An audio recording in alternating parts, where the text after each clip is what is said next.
கிழக்கு மாகாண சமூக சேவைகள் திணைக்களம் ஏற்பாடு செய்த சிறுவர் இல்லங்களுக்கான தீபாவளி கொண்டாட்டம் இன்றைய தினம் அக்கரைப்பற்று சுவாமி விபுலானந்தர் இல்லத்தில் இடம்பெற்றது. ஆலையடிவேம்பு பிரதேச செயலகத்தின் ஏற்பாட்டில் இடம்பெற்ற நிகழ்வில் அரசு அதிகாரிகள் உள்ளிட்ட பலர் கலந்து கொண்டனர். இதன்போது மாணவர்களின் பல்வேறு கலை நிகழ்வுகளும் அரங்கேற்றப்பட்டன.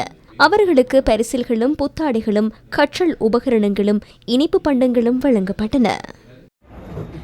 நீதி மற்றும் தேசிய ஒருமைப்பாடு அமைச்சின் கீழ் இயங்கும் தேசிய ஒற்றுமை மற்றும் நல்லிணக்கத்திற்கான செயலகத்தின் நிதி பங்களிப்பில் அட்டாளைச்சேனை பிரதேச செயலகத்திற்குட்பட்ட இளைஞர் யுவதிகளுக்கான சிங்கள பாடநெறி அட்டாளைச்சேனை பிரதேச செயலக கேட்போர் கூடத்தில் ஆரம்பித்து வைக்கப்பட்டது.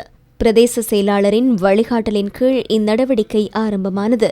சமூகங்களுக்கிடையில் ஒற்றுமை, அரசு தனியார் தொழில் வாய்ப்பில் சிறந்த நிர்வாக கட்டமைப்பை ஏற்படுத்துதல், இன ரீதியான முறைப்பாட்டை கலைதல் போன்ற எண்ணக்கருக்களை அடிப்படையாக கொண்டு இப்பாடநெறி கற்பிக்கப்படும்.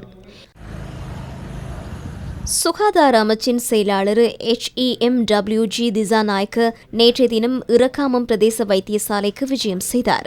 வைத்தியசாலையின் தேவைப்பாடுகள், குறைபாடுகள் உள்ளிட்டவை சுட்டிக்காட்டப்பட்டதோடு வைத்தியசாலையின் தரத்தை உயர்த்தி தருமாறு வைத்தியசாலை அபிவிருத்தி குழுவினர் இதன்போது அவரிடம் கோரிக்கை விடுத்தனர்.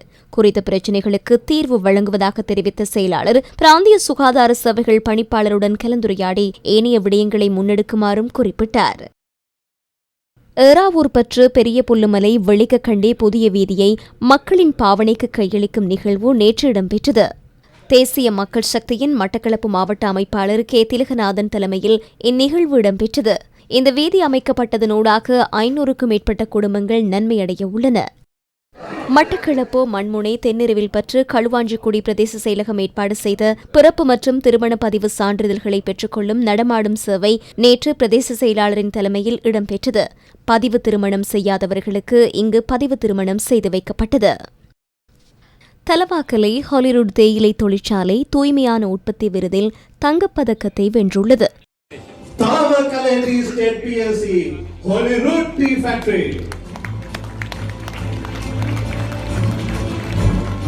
தொழில் மற்றும் தொழில் முனைவோர் அபிவிருத்தி அமைச்சின் கீழ் செயற்படும் இலங்கை தேசிய தூய்மையான உற்பத்தி மையத்தால் நடத்தப்பட்ட தேசிய தூய்மையான உற்பத்தி விருதுகள் 2025 விழாவில் இவ்விருது வழங்கப்பட்டது. தூய்மையான உற்பத்தி, வளங்களை திறமையாக பயன்படுத்துதல், கழிவு குறைப்பு உள்ளிட்ட விடயங்களை கவனத்திற்கொண்டு இவ்விருது வழங்கப்பட்டது.